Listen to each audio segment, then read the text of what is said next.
Well, phone interrupted the last one, and I'm not that good at editing videos, so I'm just going to start over. Yeah, so this is take 2. Anyways, get the little buck there. Mostly black except for the ears and blue eyes. And our 3 little pigs. The pink one and these 2 black ones. But anyways, started off in that other one talking about this bucket. This is what I was using to haul water to the pigs between 1 and 3 times a day since they got here. And then just last night, after carrying the 3rd bucket of water to the pigs, I was getting a little bit annoyed with hauling buckets of water. So I got the idea to put together a automatic pig waterer. So just looked around, saw what I had, thought about it last night before I went to bed, and came up with the idea to get up this morning and put this together, and figured out what I had laying around. Had center blocks plenty, so that makes a nice little stand, a couple of boards on top of it, and I got a purposeful built stand for the water tank to keep it elevated above their water dish. So those boards are, so the tank is leaning. Let me back up a little bit so you can see it. The tank definitely leans towards the water dish, but that's on purpose. I want a little bit of a slope towards it, so if it gets low, it'll still drain the water tank. So I have got a 1x on that low side, a 2x on the high side, just supporting it on top of the blocks. And the blocks aren't sitting level anyways. Ground's not level. But anyways, there's a little bit of an exaggerated lean towards the water dish. The water dish is screwed in to the post so that the pigs can't flip it over, because that's one of the reasons I was hauling so much water to them, is every time the pigs would get a drink, they would just flip their water dish over. Well, this has been screwed into the post now since, for the last 4 or 5 hours, and they haven't flipped it over yet. I don't think they'll be able to. So basically, I got the tank that we've had here for the last 3 years. It's one of the first things we bought when we moved here, because we needed to haul water to the RV we were living in. So we picked up that tank and had it in the back of the truck, and we were hauling water to our RV from the gas station nearby when we first moved here. Now that we no longer need that because we have other water systems set up, which you can check your previous videos to see our current water system. We've got a 1,500 gallon tank that is partially buried. It's not buried, it's in the ground with the dirt up around the side of it, and goes into the house, and you can see the filter system and everything on those other videos. But anyways, so I grabbed the tank, and I got looked through my miscellaneous plumbing stuff, and I found the hose bib, piece of pipe, and a valve, and was able to put all that together.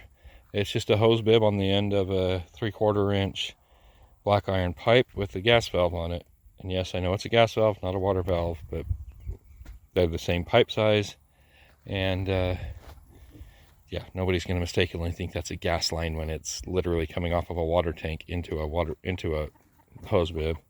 And really, I didn't need a valve there at all. I could have gotten away with a 3/4 inch coupling, but I didn't have one. And I did have the gas valve, so used that. And what I've got it set up is, so it's a 130 gallon tank, holds 130 gallons of water, and I've got it set up just dripping.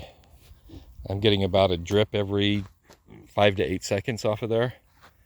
And no, it's not completely full, their water trough, but it doesn't need to be, as long as it maintains enough water that they can drink when they want to and it doesn't go dry. I'll check it again in the morning, and I might have to increase the water flow. What I had to do was tape this valve is so finicky because it's not a very stiff valve at all. It's easy to turn, and so I had to tape it so I could get just small movements on the valve and get it to where I could just get it to drip. Even the slightest bump and it starts flowing out, or bump it and it's closed. So, oh, one of the kitty cats came to say hi. Hey, kitty cat. I'm sure that cat will probably use the water dish too, if the dogs let it. Lola, you leave it alone.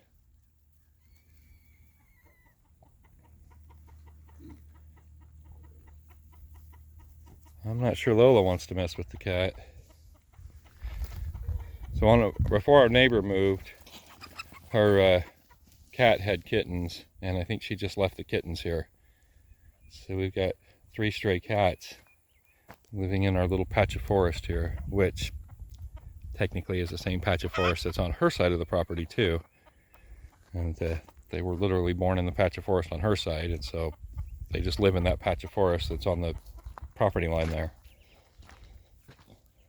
But anyways, back to this water system. 130 gallons of water dripping into their water dish, which is screwed into the post and gives them a spot where they can come and get a drink, and I don't have to fill it up all the time with buckets multiple times a day. Just have the pigs able to get a drink when they need to. And as far as the pigs go, they're doing good. I can't tell yet whether they're gaining weight or not, you know. I mean, they've been here, oh, I guess it's been a week today that the pigs have been here. So I don't know if they've gained any weight or lost. I doubt they've lost weight. I've been feeding them corn every day, and they've been eating all the roots of all the weeds. You can see where they tore it up here. They've done the same thing in multiple places around this paddock. They're just digging up the roots and eating them. And the good thing is that pigs are getting used to us. Since I've been feeding them, they're used to me walking up to them, and they don't run away when I get close. And yeah, I mean, they're not like super comfortable. They don't come up and beg food out of my hand or anything, but they're comfortable enough with me that when we first got them, I couldn't get this close to them. If I was out here, they would be at the opposite end of the paddock from me, as far away as they could get. And now they're hanging out 6 feet from me, and earlier they were less than arm's reach from me. So, but anyways, pigs are in here eating the roots and eating the corn when I feed it to them, and which is every day. So yeah, if y'all like these videos, go ahead and give me a like and a subscribe and share them with your friends. We're still working on monetizing, and yeah, it's deer season. That sounded like a black powder rifle, actually. Anyways, yeah, I was starting to say, if you like the videos, please like and subscribe and share them, and yeah, join the live streams when we have them. We could use the watch hours. All right, thanks everybody. Have a good one.